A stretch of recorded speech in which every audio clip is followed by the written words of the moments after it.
तो कमेंट्स पहला फीचर है हमारा।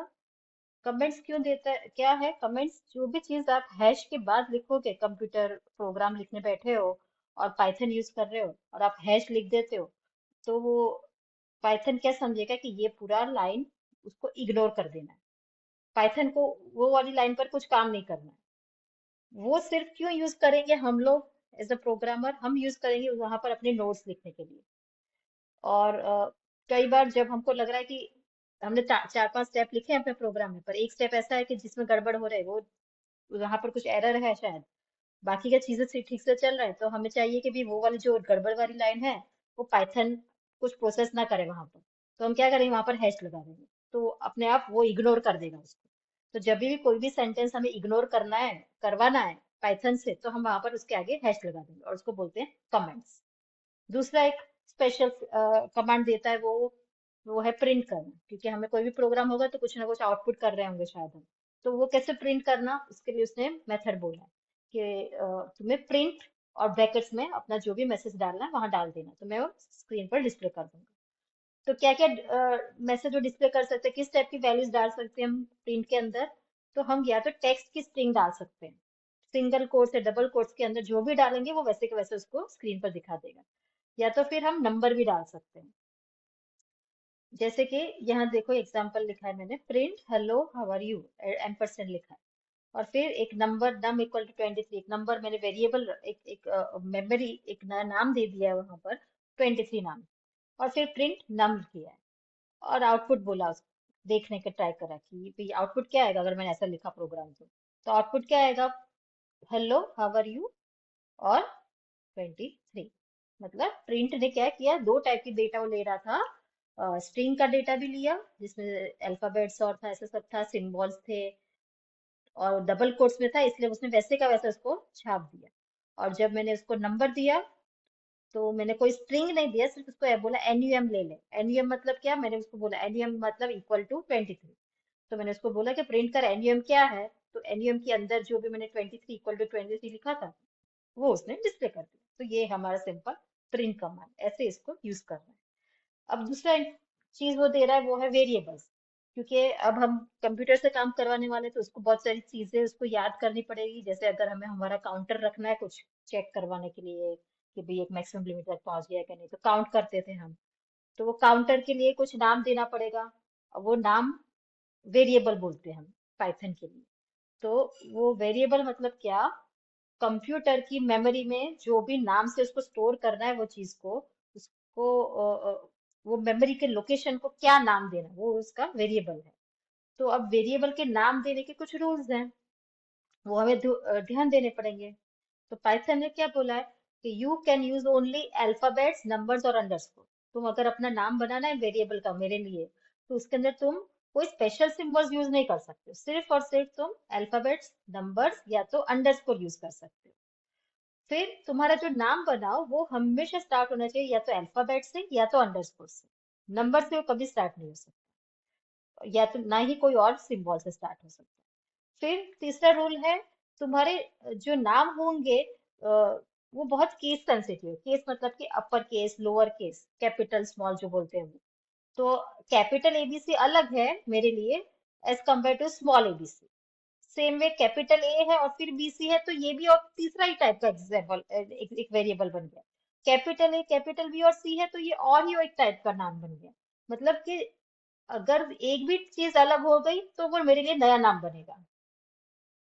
फिर चौथा रूल उसने बोला है कि कुछ स्पेशल वर्ड्स ऐसे हैं, कुछ स्पेशल ऐसे नाम है कि जो मैं खुद के लिए यूज करने वाला हूँ, तो उसको बोलता है वो कीवर्ड्स। और वो कीवर्ड्स तुम अपने लिए यूज नहीं कर सकते हो एज अ वेरिएबल। तो क्योंकि ये कीवर्ड्स को मैं बोलता हूँ ये मेरे लिए खुद के रिजर्व्ड वर्ड्स हैं। तो पाइथन के जो रिजर्व्ड वर्ड्स हैं, जैसे कि CLASS, GLOBAL, ये कुछ वर्ड्स हैं जो पाइथन के कुछ स्पेशल मीनिंग वाले वर्ड्स हैं, वो आप यूज नहीं कर सकते हो खुद के लिए, वेरिएबल्स के लिए। तो चलो क्विकली हम चेक कर लेते हैं कि हमने क्या समझा, इनमें से कौन से वैलिड और कौन से इनवैलिड है वेरिएबल नाम, और क्यों।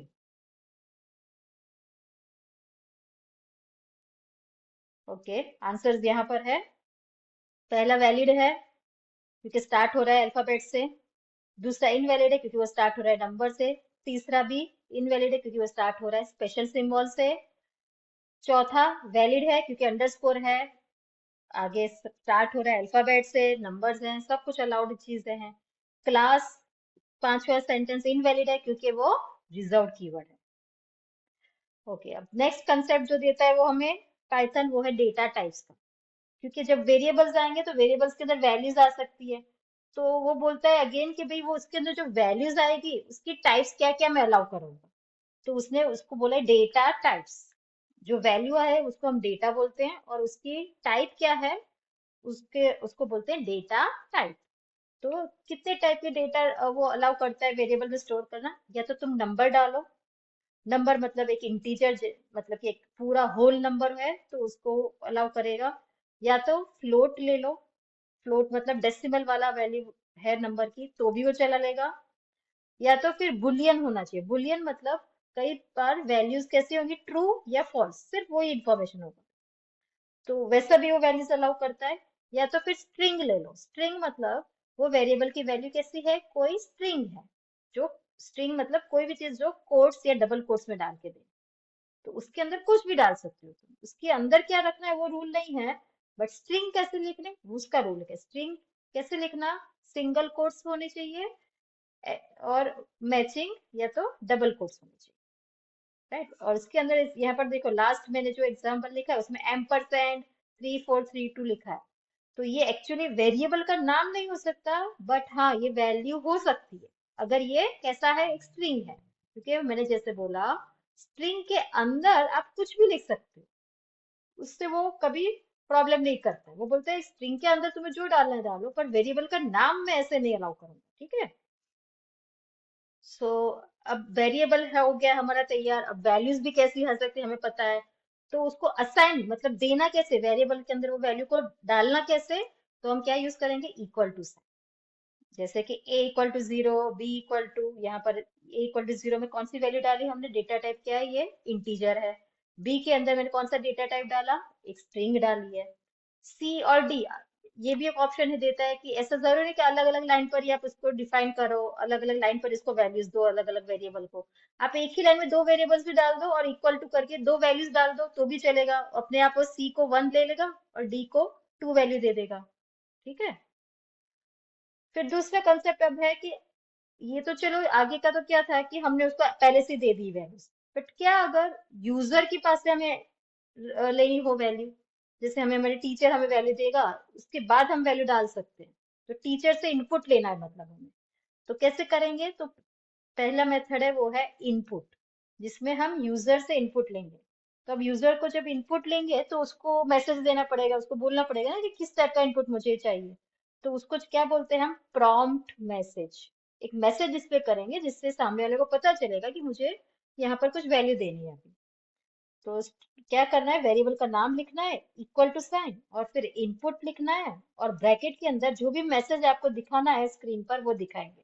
तो अपने आप ये क्या करेगा, स्क्रीन पर मैसेज दिखाएगा जो भी डबल कोट्स में डाला है वो, और जो यूजर जो इनपुट देगा वो ये वेरिएबल नेम के अंदर स्टोर हो जाएगा।